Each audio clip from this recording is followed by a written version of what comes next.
than it normally does, though. Hey! And we're live. Hello, everybody. Hi, everybody. Thanks for joining us. Thank you for joining us. This is Candidly Speaking with Chelle and Kelle. I'm Kelle. And I'm Chelle. And I'm brain dead. It's been a strange day, everybody. Okay, let's get the sponsors out of the way before I forget that too. So thank you, Blue Sky Video Productions. He just informed us today that we were his favorite client. So thank you, Bruce, for all your what we already knew. Yeah. For your live stream produce. He does the live stream producing, and he's a YouTube strategist, and he's just an all-around awesome guy. And then Cards That Wow.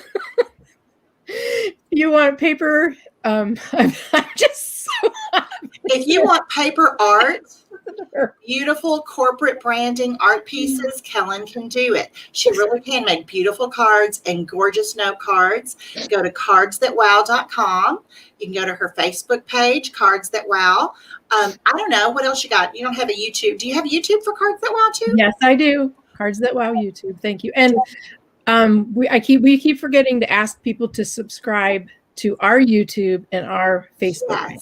So yes, if you could do that, that would be wonderful. And we are so glad that you are here with us. If you are watching live, please just hop in the chat and let us know that you're here and where you're watching from. And hopefully we'll have some folks join us to do that. And if you're catching the replay, we are so glad that you've done that. So again, if you could please just let us know that you are watching and put in hashtag replay. We would just love to know about you. And thank you so much for your support. We appreciate that. We truly appreciate it. So today we're going to work on finding me a date. Is that what it is? That's what I heard. That's what I heard. We're going to work on finding all of it. Well, not all of us, but everyone who's looking for a date. I'm not looking. Well, sometimes they say when you're not looking, that's when it happens. Exactly. But we are going to learn about how the corporate world forces us as women to be a lot more masculine, right? And we have an expert with us today that's going to show us how to bring back our femininity. Am I correct? That's what she does. She is wonderful. We are so excited to have her. And she is just a doll. She looks like Barbie. It's funny because we've been together on the screen now for about 15 minutes, getting everything tweaked. And as usual, I have lighting problems where I look like this. So when Ashley was up on the screen, I told Bruce, our producer, I said, just make me look like Ashley. Could you just do that, please? You should have seen the face he made. He was about to burst into laughter because when y'all see Ashley, y'all will understand that you're not going to make me look like her. Did he do this? I wasn't there yet. So did he do this? He did that. He did the Bruce look, like he was trying not to laugh. He's like, okay, I have to take a time out. My beautiful niece, Julia Fisher, is here, and I'm wearing earrings that I purchased from her online business, Julia Catherine Designs. So I wanted to give her a plug tonight. I love them. I love you, sweetie. I want to get some. Is it Julia Catherine or Julie Catherine? Julia Catherine Designs. With a K or a C? C. I'm going to look it up, and then I'll put it in. Yeah, maybe we can get that in the comments as well. They are beautiful. I love them. And they're very affordable. Well, good. Well, and good for her for starting her own business. Oh, she's been doing this, I think, a couple of years. That's wonderful. That is wonderful. Well, let me tell you a little bit about who we have, a little bit more about who we have tonight with us. We have Ashley Dyer. Ashley, like I said, is just a dear. She really is. Fantastic young woman. She's from Nashville, Tennessee, and she is a feminine dating coach. Did I say that right? Yeah, feminine dating coach. And she's going to talk to us about all kinds of things. I have been excited since we first hooked up with Ashley that she was going to be here. So y'all join me in welcoming Ashley Dyer. Woo! Yay, Ashley!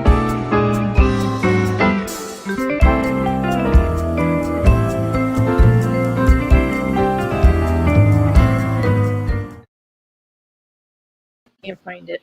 Oh, that was fantastic. Hi, Ashley. Yay! That was such a beautiful little introduction with the sparkle. Look at that. We had not seen that. Thank you, Bruce. Theme song. I love it. It's not the song we chose, but we couldn't afford the song we chose. Aw, thank We'll you get so there. much for that lovely introduction. I'm so excited to be here. Well, we are thrilled to have you. Absolutely thrilled to have you. So you are a feminine dating coach. So what is that, Ashley? Yeah, so my passion is really supporting women in understanding masculine and feminine dynamics. And so when a lot of people hear masculine and feminine, they think about men and women, they think about gender. But really, these are just energies of creation, and they're present in all of us as human beings. And what I really love is when we understand how these masculine and feminine dynamics work, we can actually polarize ourselves to make ourselves more of a magnet for the type of partner that we want to attract. That sounds great because we both attract not what we want. Okay, I'm not trying to attract anybody. Well, that's true. I am not. I attracted many years ago. Many years ago. So I'm good. But so talk a little bit about, so how do you figure that out, Ashley? What do you do?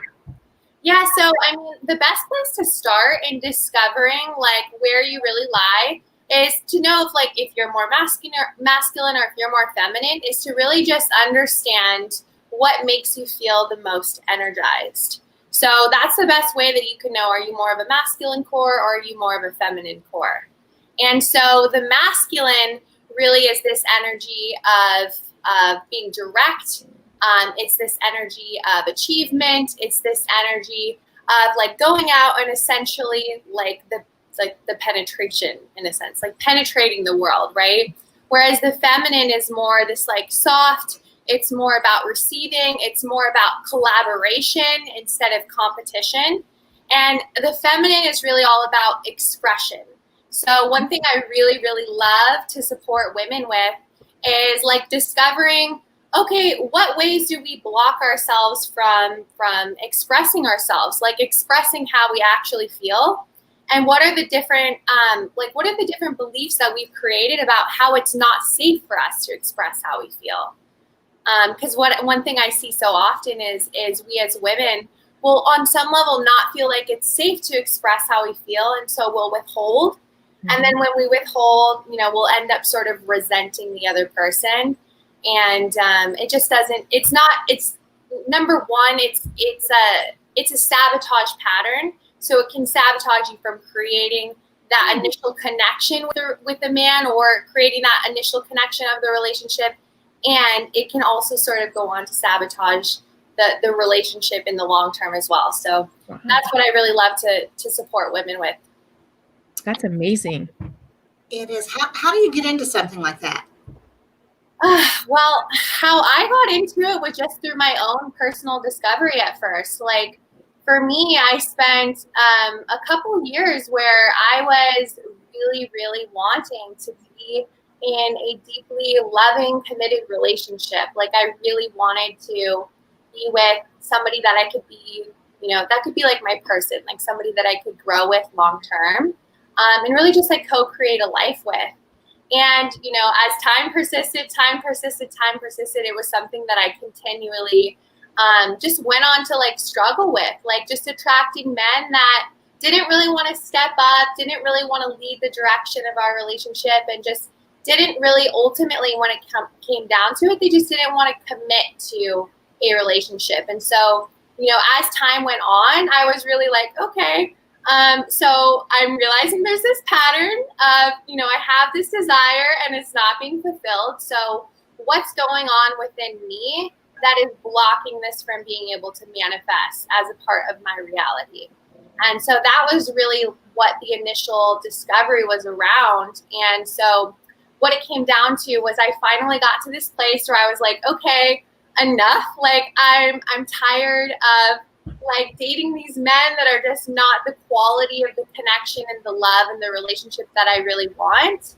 And so at that point I was like, okay, I'm going to make the decision I'm going to go all in on like, I want to create a committed relationship and let me cut myself off from any other possibility. And that's sort of what like initiated this like growth journey for me. That was just a process of discovering like, what are all of my self-sabotage patterns? Like, what are all of the parts of me that get in the way and block me from being able to create this kind of depth and love and intimacy that I really want to get to experience? Wow. Where were you 30 years ago? Probably not born. Yeah. So, I mean, it just breaks my heart that you say that, because at the end of the day, like, why do we as women go through so much of our lives not really like prioritizing our own fulfillment, you know? Like, that's something that's so near and dear to my heart, is I want women to be able to experience the love and the intimacy that we all, you know, deep down we really crave. Mm-hmm. Well, you know, and that is right. There's nothing like that. But, you know, what happens a lot of the time, and I mean, I understand I'm preaching to the choir here, but, you know, things start out that way. But then, you know, I guess it's, you know, they say it's such hard work, and it is, but you find yourself in a rut, and then, you know, maybe kids start coming along and life just kind of, you know, gets in the way. So what do you do to prevent that? Yeah, well, you bring up a great point, because, I mean, I really believe, like, and Tony Robbins actually says this, but, like, the quality of our life is determined by the quality of our relationships. Mm-hmm. So, you know, what I really love to focus on is, like, that beginning phase of, like, how do I prepare myself as a woman to be ready to receive the quality of the man that I want to get to be in a relationship with, and the quality of the relationship that I want to get to experience. So I really love focusing on supporting women in that beginning phase. But regardless of whether you're single or you're in a relationship, I believe there's always room for growth. And when you really take on that personal responsibility of just being willing to grow and being willing to just be curious about where you feel blocked, and curious about, you know, what are the different ways that you maybe sabotage your relationship or sabotage that loving dynamic that you want to get to experience. So I believe it all comes down to that desire, and then the curiosity, which leads to the discovery. Wow. Okay. I had never even considered the whole sabotage factor. No. Yeah. Wow. But there's a lot of bells going on right now. Yeah. Like, one example, I've been actually for the last 3 weeks or so, I've been conducting a lot of interviews with women, because I'm going on to start a new coaching program that I'm going to be offering. And so I was like, okay, let me just go and actually have conversations with women and discover, like, what's really actually going on for them. And so a lot of the women that I spoke with, all of the women actually that had, you know, deep down this desire to be in a deeply loving, committed relationship, it was so interesting because they all had different variations of, like, what they felt was like an obstacle for them. Like, for some women, it was like maybe the fear of abandonment, or like the fear of getting hurt, and so not being really just not really feeling like it was safe to, like, open and reveal and be vulnerable.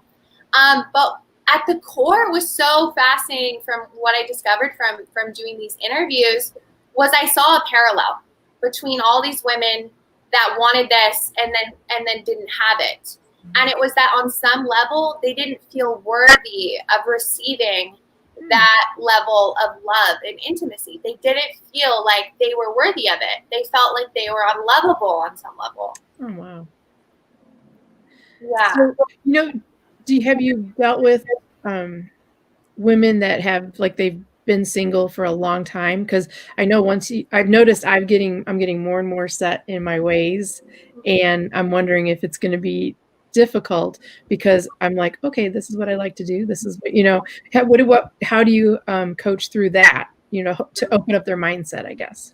Well, I guess first I would just start with the question of, like, you know, do you want to be in a committed relationship? Mm-hmm. And then it's like, just being in discovery of like, okay, do you want to be in a committed relationship? Like, what's your vision for this relationship? Like, put the circumstances aside, like put the fears aside, just come from a place of abundance and be like, what would be amazing for you to get to create an experience when it comes to a relationship?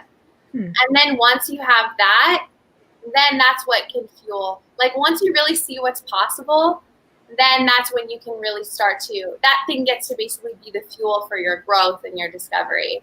And I mean, I really believe like it doesn't matter how long you've been single. It doesn't matter where you're at in your life, what your circumstances are. Like I believe everyone is worthy and deserving of love and of getting to experience that depth and that fulfillment in their relationships. Like, so to answer your question, I mean, I believe that it doesn't matter, you know, at what phase of life you're in. And if you have any shame around that, then that's something to also, you know, be aware of too.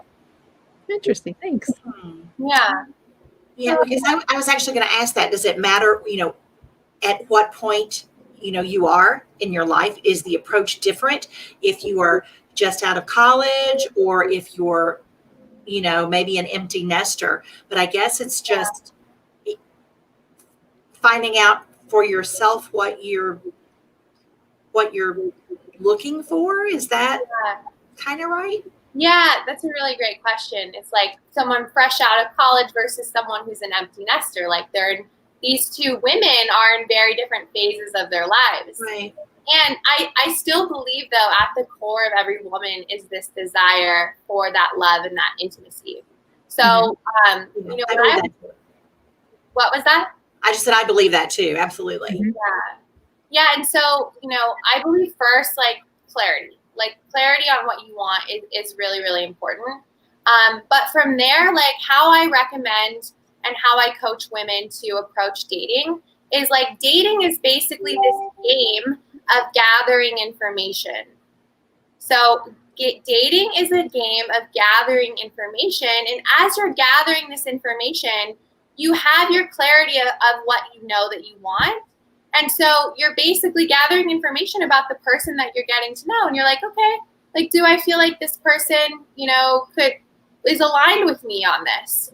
And what I've noticed that women experience as they're going through this process of dating is that all of their stuff comes up. As they're dating, all their fears, all their insecurities, the feelings of feeling unworthy, like if there's a rejection that occurs, that feeling of like, you know, helplessness or whatever is there, it's like through the process of dating. I love that this just got added down here below, but it's like through the process of dating, it's really an opportunity for you to discover about yourself as you're getting to know somebody else through the act of opening yourself, practicing opening and being vulnerable with another human being. Okay, now I have a question. Yeah. Okay, so you say you deal with people from college to empty nesters. If you had a daughter, at what age would you introduce this concept to her so that she could, you know, go into dating with a healthy attitude and not one of desperation or settling? Do you know what I'm saying? Yeah. Great question. I love that question so much. Yeah, I mean, what's at the core of my philosophy around dating is knowing, like having clarity on what you want, cultivating that belief that I am worthy of receiving this. So it's like that knowingness that like I am valuable, therefore I'm worthy of love. And then it's also the authenticity piece. Like, so it's like the clarity, the worthiness, and the authenticity are really like the core components of my philosophy around dating. And so, you know, when I do go on to have a daughter one day, which I'm so excited about, I can't wait to be a mom one day. You know, I presume that how I will go on to raise my daughter is to just instill these sort of core values into her from an early age. So it'll be like a very natural transition for her into dating, where it's just like she doesn't feel like it's wrong for her to express how she feels. She feels like, like I'm just an authentic person. I get to express, you know, how I feel. Like there's no reason to be afraid of it. That's a good thing, you know, because what the challenges are, and especially when you have children, this whole electronic age. Yeah. There's like dating sites for teens, and you know, if you have a girl or a daughter who's, you know, desperate for attention, they go right, you know, it's like, oh, there's instant gratification, instant attention, and I think that teaches them to you know, not dig like you're wanting them to do, is to dig and learn more about what they want and who they want. And so it's challenging. I mean, even me, it's challenging for my daughter. So it's like, How old's your daughter? She's 17. Oh, yeah, that's a beautiful age. Yeah, they will call it beautiful. What are some of the things? She's awesome. I just feel for her, because like it was so different, Michelle, right? When you and I were dating, it was like we talked on the telephone, we laid on our bed. You're passing notes in the hall at school, you know, that kind of thing. There was none of this. And you know, then when you came home, I don't know, I couldn't date until I was 16. Okay? Me either. But you know, you could get a phone call. I couldn't get a phone call after 9, right? School night. But it wasn't, you know, you weren't texting, you weren't on social media. I mean, you know, there was no contact until there were no pictures. I mean, not even just that. I'm not talking about pictures. Just, so very dramatically different from the way it is now, because now, you know, people are together 24/7, and you know, now the whole world is you know, we're all communicating virtually, and that is something that is obviously very second nature to our kids already. So I don't know. It's just interesting to see, and I gotta say, maybe a little bit scary, you know, where it's all going. I don't know. And maybe that's the mom in me. You know, I have an 18-year-old. No, it's scary. It is scary. And I believe it's like online dating. There's plenty of people that have met their person through online dating. And especially now we're living in this time of COVID, where like for a lot of people, this is really their only real avenue to getting to know people, or at least it's the main thing for them. And, you know, I'm not completely against online dating, because I believe it can work, but I believe it's so there's a couple of things. What I think is problematic about online dating is it's basically like you see somebody's profile and you have a couple of seconds to swipe right or swipe left. And it's such a limited piece of information that you get to basically put on a silver platter and present to somebody and be like, hi, do you like me? And you know, it's really sad, because I feel like what this form of dating does for a lot of people is it takes out this intuitive sense of like, just, do you actually feel attracted to somebody? Right. And it also takes out this it takes sort of like chemistry out of the equation, and it just adds a couple extra steps that you have to go through to discover if you have that with somebody. Because when you see somebody's profile, you see pictures of them and you see a short bio, and you're already making up stories about who this person is, and you're conceptualizing them. And you're basically taking this little image of somebody and you're fitting it into your framework of all of your experiences up until this point of life. And you're fitting it into what you know in your already existing belief structure. And that's very limiting. And I believe that's why a lot of people really struggle when it comes to using online dating in order to like successfully create a fulfilling relationship. Because it started off from the beginning, you were conceptualizing that person. I got to tell you, I am glad that this is in my past. I really am. I don't know that I would be organized enough to do everything that. I think you have to pretty much be a branding expert if you want to do online dating. I mean, you have to be a branding expert. And so not only are you, what you said, preconceptualizing in your mind, if you had a bad relationship, you look and say, what'd he do? Why is he single? Right? And you try to analyzing this person who you've never met and deciding if you're going to go right or left. Right? Well, because when you're our age, you've got to figure that most people, now certainly not everyone, but most people who are single now have not been single their entire life. What, be Right. that in just a committed relationship or a marriage or two, Mm-hmm. So do you have any words of advice on that, Ashley? Because to Kellen's point, what did he do? Right. What did he do to two other women So decided the wife got everything I in want the it, divorce. So they need you to support them. Yeah. So it's really this, it's really like this opportunity of like what's incomplete in my past that continues to come up for me. That's actually blocking me in my own preconceived notions from being able to actually just like experience someone for who they are right now, And so that's like a big part of the work that I really love doing with women is just helping them create awareness of like, what are their beliefs about men? What are their beliefs about dating? And what are their fears? Because I believe like when we have a certain belief, I believe our thoughts and our beliefs create our reality. That's just that's my philosophy. And so I believe like reality is always reorganizing to validate what our beliefs are.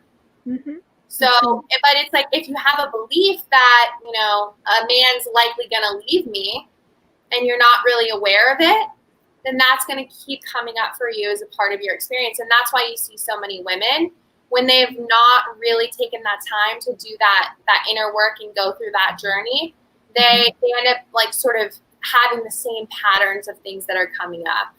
And, I believe like we are fully responsible for our experience of life. Like that's just the most empowering way to go about life, I believe, is to have that belief that everything that's showing up for me, even if it's not my fault, it's my responsibility. And therefore I get to be empowered about it. That's a great way. Let me ask you this. This is just a totally just romantic, I guess, kind of question. Do you believe that there is one special person for everyone? That's a great question. I know. Oh, I just thought of another one. Hurry up and answer. I do. Like, I believe in soulmates. Like penguins, right? What? Like penguins. Like penguins. Like mate for life, yeah. They're mates for life. Yeah, but I mean, really, there are people who say there's one person that was, they were just made for each other. There's one, one like the love of your life, and there's, I mean, do you think that holds water? Do you think there's any truth in that? I believe that's up to each of us to get to decide. And I definitely believe that I believe in soulmates. And I believe that, I believe people can come into our lives for a certain reason. I feel like there's so much more of it that we actually get to be responsible for and that we get to influence. So it's kind of this toss up between like how much of it's in my control and how much of it is not, right? Right. So, to answer your question, I'm not really sure. I'm not sure if I believe if there's one person. I think that there's a lot that we get to participate in the experience. What about love at first sight? Oh, that's a great question. I love at first sight. Yeah, I do believe that's possible. And I also believe that, again, it's really important to gather information about the person that you're just getting to know, because so often people will fall for someone because of that passion that they experience with them right off the bat. And so they'll fall into this pattern of like imposing or projecting or fantasizing about their vision of a relationship. Like they'll fantasize it like about it with this person. And then it's like, well, like you don't actually know. You might have amazing chemistry and passion with this person, but you don't really know if this is the person that's actually aligned with what you want to create in your relationship and in your life. So you suggest that we stalk them first? I suggest that you get to know somebody in person or on the phone, asking them questions like about what they value, what they want to create with their life, just really like seeing like, who is this person and what are they about? I was joking about the Well, stalking. Kellen, do you believe in love at first sight, Kellen? Oh yeah. Oh yeah. Do you really? Yeah. Yeah. No, that probably doesn't surprise me. I absolutely do not believe in that. No, of course not. I mean, if love at first sight, we would all be with Jason Momoa. I mean, no. No. Well, if I saw him first, but I didn't see him first. Well, that's true. He's Aquaman, right? He is Aquaman. Mm-hmm. So, I mean, yeah. Yeah. No, I mean, I like the idea of it. I think, again, it's, sounds so romantic. And so, but no, I don't believe in that. However, back to what I said, I do believe that I think that there are probably several people that you can have a successful, fulfilling relationship with. And I mean fulfilling, happy, not just successful, meaning you're together till you die. That's not really what I mean. But I mean fulfilling for both parties. I think that there are probably several people that you can have that with. But I do, and maybe this is just the old-fashioned romantic in me coming out. I do think that there is probably and I like to think this, that there is just one person who that's your special someone, and you're so very blessed if that's who you end up with. Yeah. But I want it all. I want the penguin that I see it and have it love at first sight. Well, I hope that's what you get, honey. I will. do. I want that for you too. So on a completely different note, let's talk moisturizer. Okay, let's do it. I always, because I got mine ready. I'm on a regimen. I need a regimen. It'd be too many products for me to hold, but so should I do the reveal now? Yeah. Let's see what you got. So this one's kind of weird. I'm definitely the type of person, I love opting for natural options when they're available.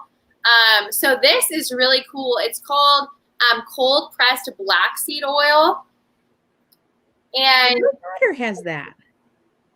And I actually pulled something up on the internet about it beforehand. But basically they say that this could described in an ancient text as a cure for every disease except for death. Oh, wow. Wow, we need to get gallons of that stuff. So is that something you get at Sephora or at Whole Foods? Probably Whole Foods. I didn't buy it from Whole Foods. I bought it from Amazon. Does it come in a keg? Does it what? Does it come in a keg? Yeah. Get a vat of it. They say so. This is an oil, just like a coconut oil, so you can put it on your skin, which I use topically. But then some people will they say that there's a lot of health benefits to actually eating, consuming a small portion of it every day. And I tried it once, and it was so disgusting that I could not do it. And what's it called again? Black seed oil? Black seed oil, yeah.